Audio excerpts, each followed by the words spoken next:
Selamat pagi anak-anak. Pagi, Bu. Apa kabar hari ini anak-anak? Baik. Anak-anak, sebelum kita mulai materi kita pada pagi hari ini, mari kita menyanyi satu lagu. Hari ini kurasa bahagia bang semua. Oke. Kita menyanyi 1, 2, 3. Hari ini. Ulang. Begitu jam sekarang. 1, 2, 3. Hari ini kurasa bahagia berkumpul bersama saudara seiman. Tuhan Yesus kesatukan kita tanpa memandang di antara kita. Pegangan tangan. Gandengan tangan dalam kasih, dalam satu hati, berjalan dalam terang kasih Tuhan. Kau sahabatku, kau saudaraku, tiada yang dapat memisahkan kita. Baik, sebelum kita mulai materi kita pada hari ini, saya minta salah satu.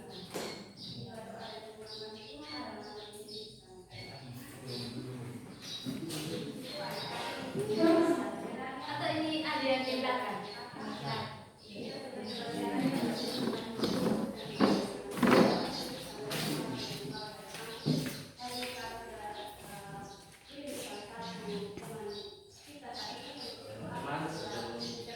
Teman, sebelum kita mulai belajar Tuhan, mari kita Tuhan kata doa. Ya Tuhan, terima kasih karena Tuhan sudah jaga kami dari malam hingga pelita hingga sampai dengan pagi ini dan selamat. Ya Tuhan, terima kasih juga karena Tuhan sudah jaga kakak-kakak kami dari STT dari sana hingga sampai dengan di sekolah ini dan selamat. Ya Tuhan, sekarang mereka akan memulai belajar mengajar. Tuhan tolong bimbing mereka dari awal kegiatan hingga akhir. Ya Tuhan, dan doa dan kami berdoa, amin. Sekarang kita akan mulai materi kita. Ada yang tahu materi kita tentang apa ini hari? Tidak. Jadi baik, Ibu akan tahu materi kita pada hari ini.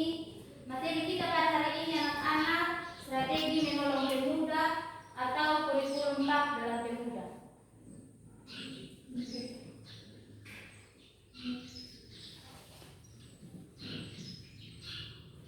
Ada yang tahu pengertian kurikulum 4? Teman-teman? Tidak. Baik, kalau tidak tahu, Ibu akan menjelaskan. Kurikulum adalah rancangan pendidikan yang tertulis sebagai pedoman pelaksanaan rencana pendidikan. Anak-anak, Sinaga dan Jura mengatakan bahwa kurikulum 4 merupakan bahwa materi yang disusun secara sengaja untuk menopang peserta didik dapat menjadi dewasa rohani dan memiliki pengetahuan benar tentang anak Allah.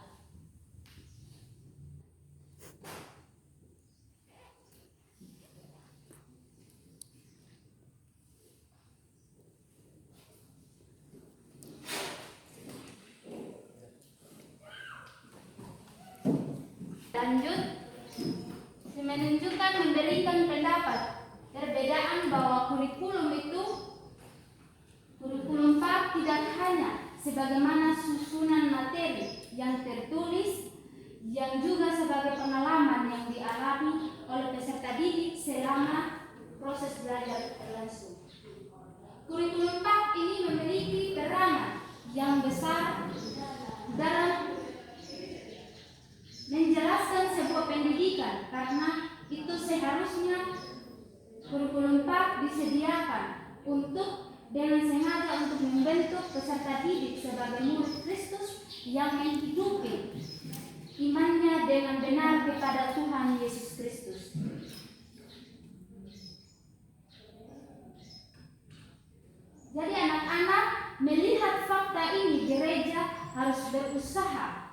solusi agar iman pemuda untuk terpuruk.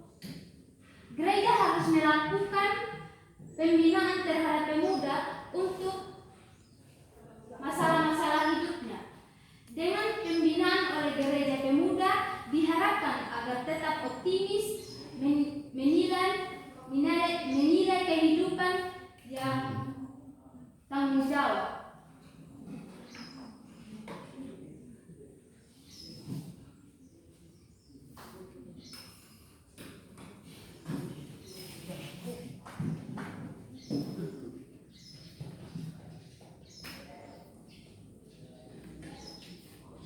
Dalam pelaksanaan ibadah pemuda tidak perlu memiliki tujuan dan secara khusus sehingga materi khotbah yang disampaikan para pengkhotbah tidak sesuai dengan kebutuhan pemuda gereja. Padahal pemberian materi khotbah sangat menentukan motivasi dan iman.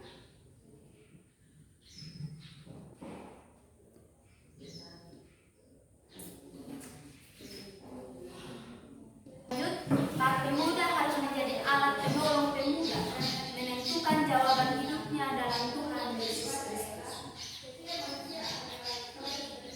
Langkah serius berikutnya, gereja harus menyediakan waktu menyusun sebuah kurikulum yang tertulis agar dapat mengarahkan pertumbuhan spiritualitas pemuda secara jelas dan sistematis. Anak-anak di sini sesungguhnya beberapa gereja belum mengetahui tentang kegunaan kurikulum PAK pemuda, karena itu banyak gereja tidak memiliki kurikulum PAK pemuda yang baru. Padahal gereja sangat membutuhkan sebuah kurikulum PAK pemuda untuk meningkatkan spiritual pemuda.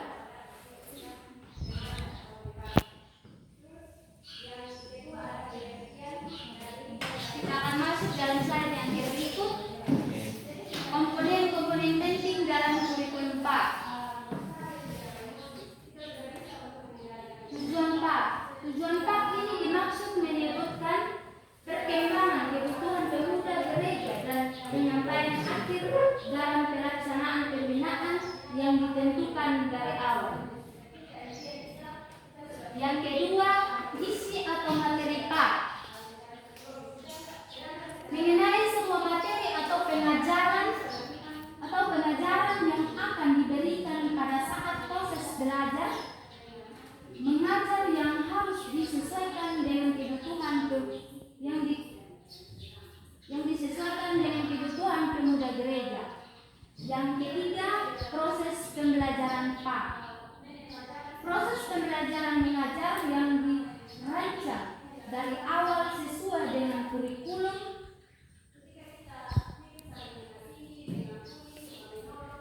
yang ada dalam komponen semua aspek yang terhubung dapat dilibatkan.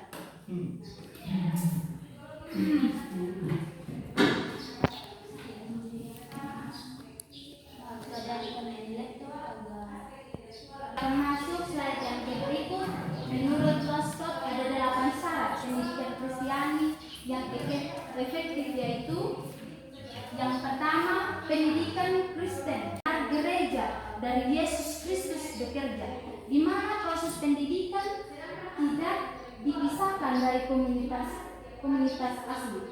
Yang ketiga, pendidikan Kristen membutuhkan sebuah rumah Kristen, di mana rumah Kristen ini melainkan bagiannya dalam mengasuh kehidupan Kristen.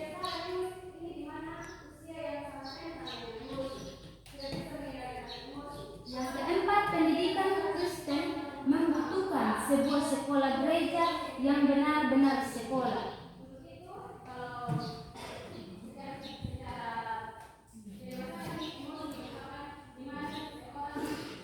Lima, pendidikan Kristen membutuhkan materi pengajaran yang sehat. Yang keenam, pendidikan Kristen membutuhkan perhatian komunitas. Yang ketujuh, pendidikan Kristen membutuhkan sebuah bangunan yang baik, alat-alat perlengkapan. Yang kedelapan, pendidikan Kristen membutuhkan keahlian dan dedikasi administrasi.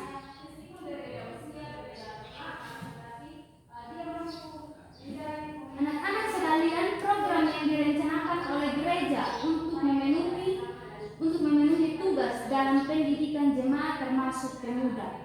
Program yang dimaksud terdiri dari aturan metode pengajaran yang telah ditentukan oleh gereja untuk menolong pemuda agar dapat memahami tujuan yang ditetapkan Allah dalam kehidupannya melalui karya penyelamatan Yesus Kristus.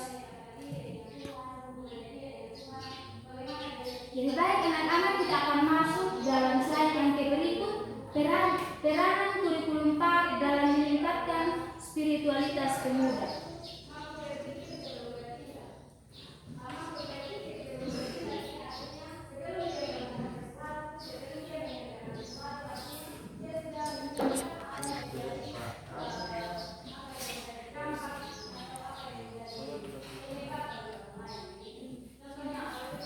Peranan kurikulum PAK dalam meningkatkan spiritualitas pemuda.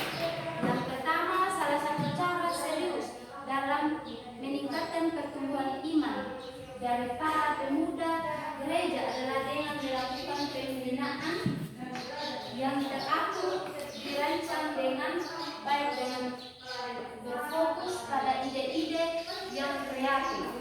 Pembinaan yang akan dilakukan harus sesuai dengan tujuan PAK melalui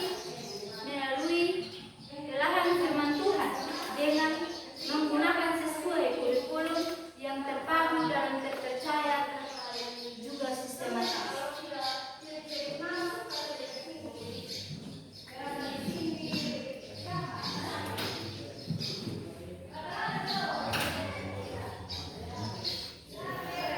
Yang kedua, adik-adik, proses perkembangan kurikulum PAK. Gereja harus dibuat pedoman kepada kebenaran Alkitab dan harus disusun dengan jelas dan sistematis. Jika kurikulum pengajaran tersusun sistematis dan tidak sesuai dengan kebutuhan pemuda gereja, maka dapat dipastikan iman para pemuda gereja akan mengalami pertumbuhan yang besar.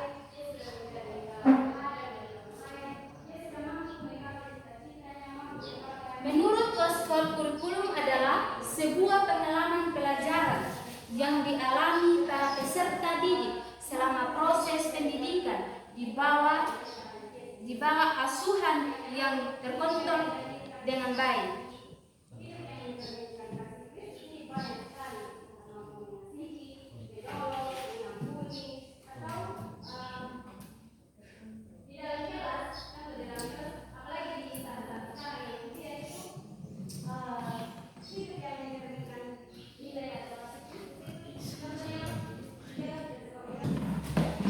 Pengalaman yang dialami peserta didik akan direncanakan dengan baik sehingga dapat mencapai tujuan PAK dengan efektif.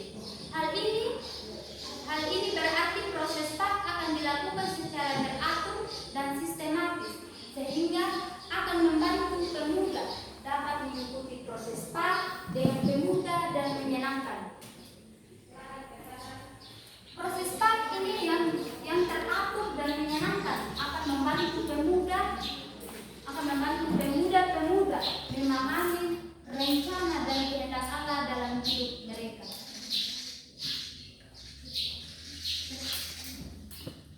Yang ketiga,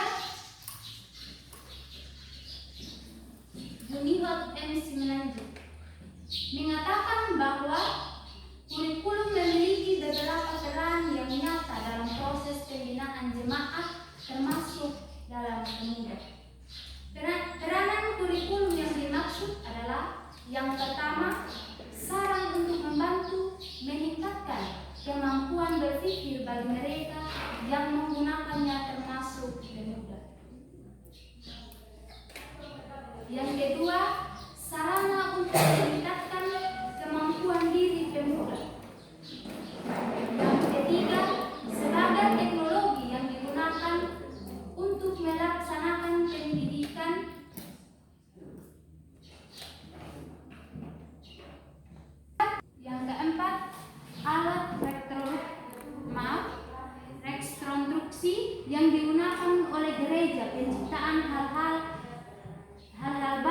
untuk meningkatkan kualitas diri.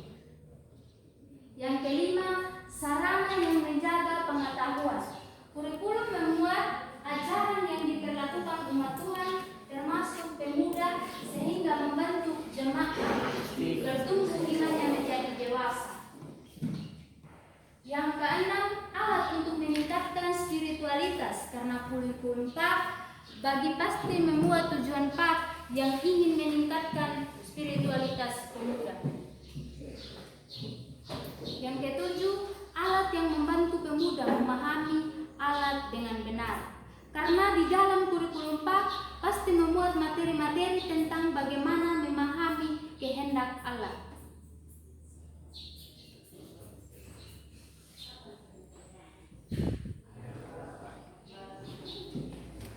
Kita akan masuk ke slide yang berikut. Proses PAK ini akan dilakukan secara teratur dan sistematis melalui sebuah kurikulum PAK pemuda.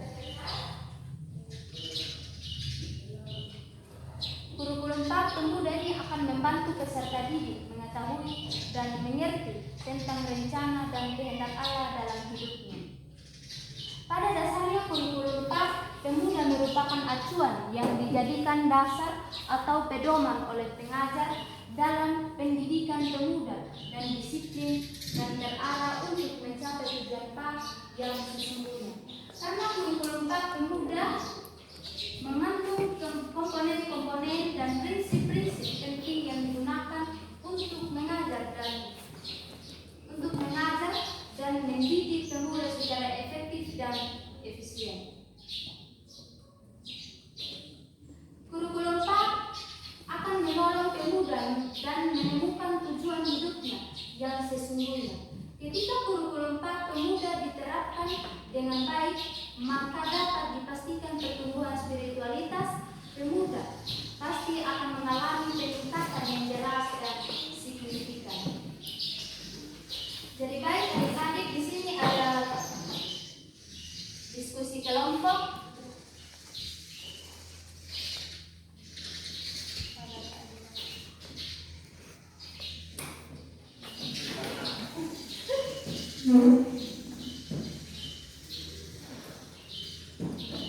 Anak-anak kita akan diskusi kelompok, satu kelompok 5 orang.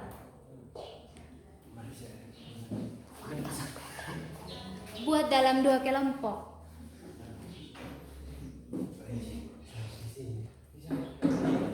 Di sini saya akan baca soalnya. Jangan tulis adik-adik.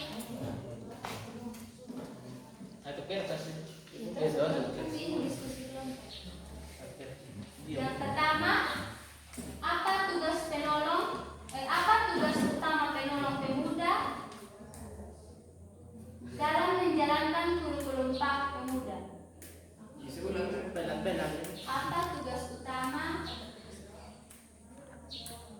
Sudah. Penolong pemuda dalam menjalankan kurikulum PAK pemuda.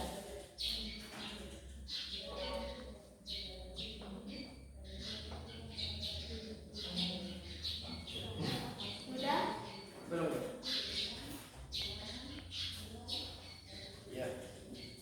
Yang kedua, bagaimana cara menyusun materi kurikulum? Bagaimana cara menyusun materi kurikulum?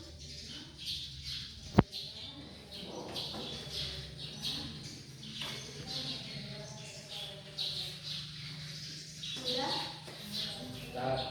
Yang menarik bagi pemuda Samanau.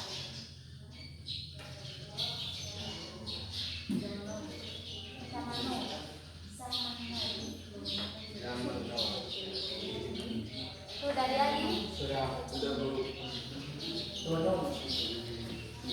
Yang ketiga, strategi apa yang efektif untuk motivasi penolong pemuda agar rajin bekerja? Strategi apa yang efektif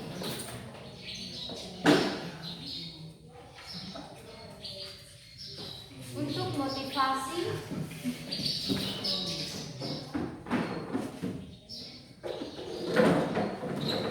penolong pemuda agar rajin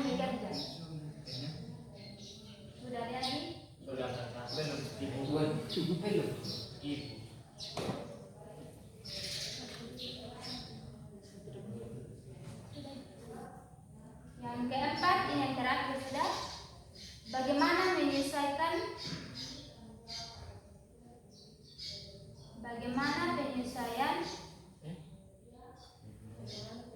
penolong pemuda dengan PAK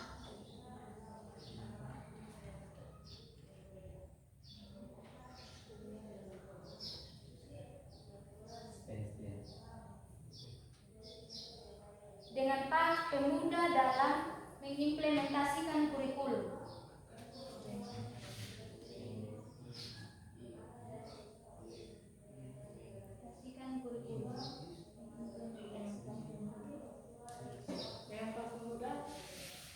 Pemuda dalam mengimplementasikan kurikulum.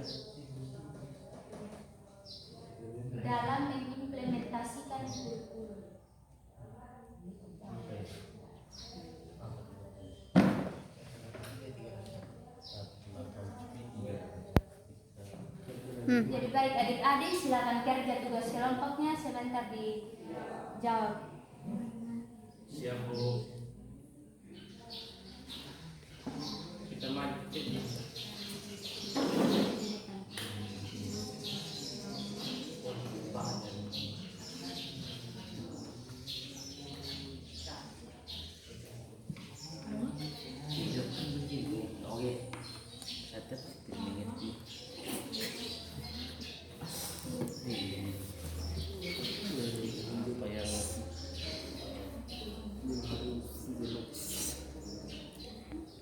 Kita diskusi tentang apa ada bertanya.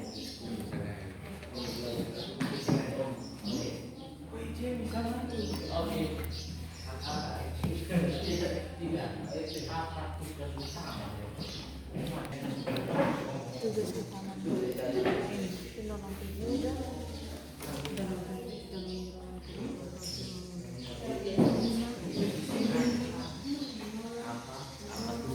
apa tugas penolong pemuda dalam menjalankan sampaikannya yang sesuai sama. Ketiga, karena penolong pemuda yang tidak termotivasi akan sulit menolong pemuda bertumbuh. Strategi motivasi yang efektif bukan sekadar menyuruh, tapi membangkitkan makna, rasa dihargai, dan kebersamaan.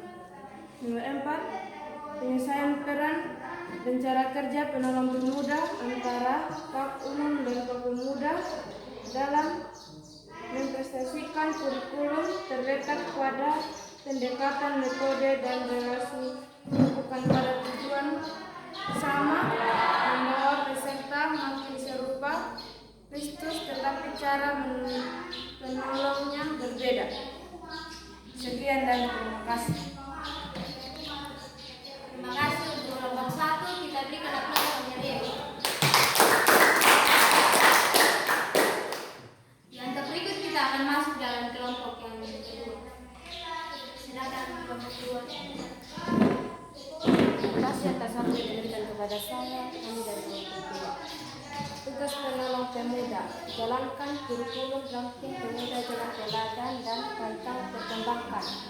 Yang kedua, bikin materi menarik, pakai bahasa kekinian, contoh yang relevan, aktivitas seru dan visual. 3, strategi motivasi penolong pemuda, latihan singkat komoditas pendukung operasi dan tunjukkan dampak. Yang keempat, mengisi saat menjalankan kurikulum. Sekian presentasi kami. Terima kasih untuk kelompok 2, kita tepuk tangan.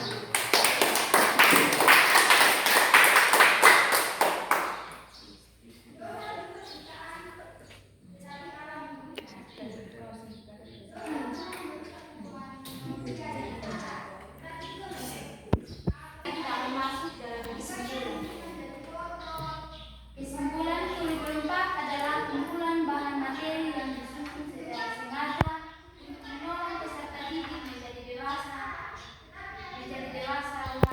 Tetapi kurikulum juga tidak hanya sebagai susunan pelajaran yang tertulis, tetapi merupakan pengalaman belajar yang diperoleh peserta didik dalam proses PAK.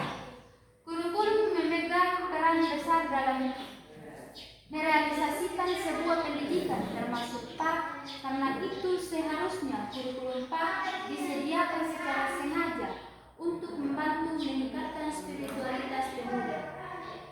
Urgensi kurikulum PAK ini seharusnya diperhatikan karena masih banyak pemuda yang tidak memiliki pengetahuan yang benar tentang imannya kepada Tuhan Yesus Kristus. Pemuda memang memiliki banyak potensi untuk melakukan hal-hal besar, tapi pemuda juga memiliki kelemahan dalam mengatasi konflik pribadi dan menjadi frustasi. Pengetahuan fakta ini, gereja seharusnya menolong pemuda dengan melakukan pembinaan khusus melalui PAK.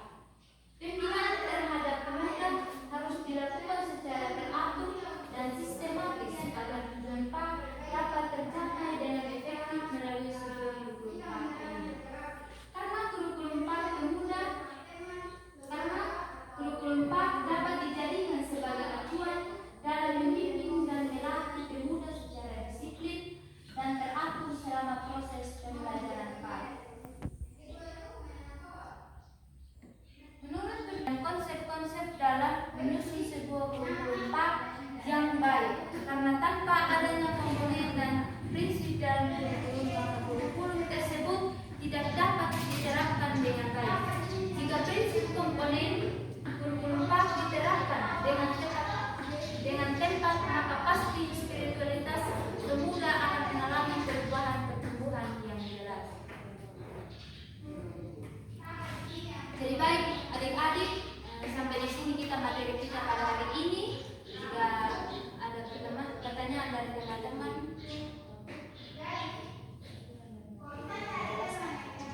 seluruh pembelajaran kita pada hari ini, mari kita nyanyi satu lagu. Hari ini kurasa bahagia. 1, 2, 3.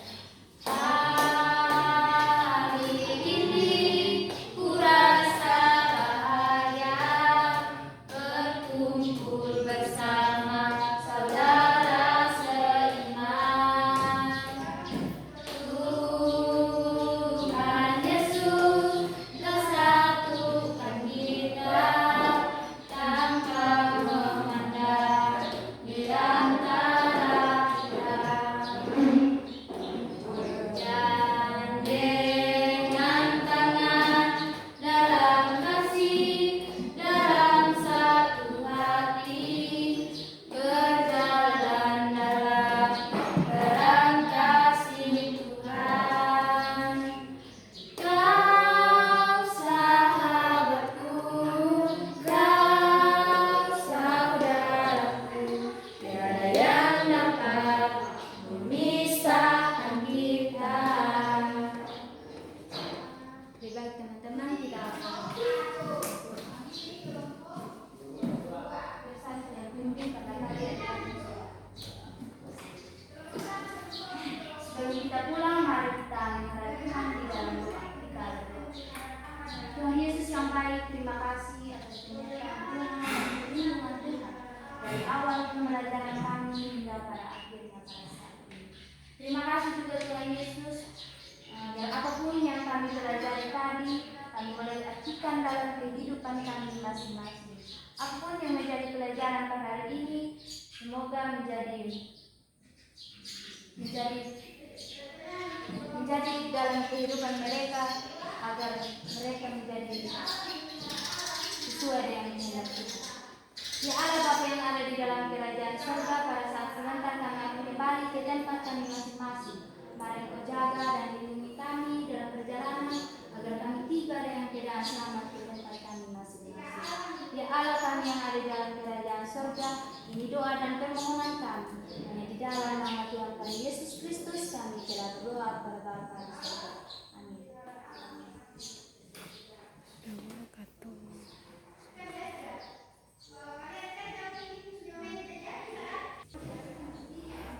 Sudah, boleh. Simpan so ini, mana yang cara simpan? Foto dulu lagi. Foto bersama. Gimana cara simpan ini? Saya takut.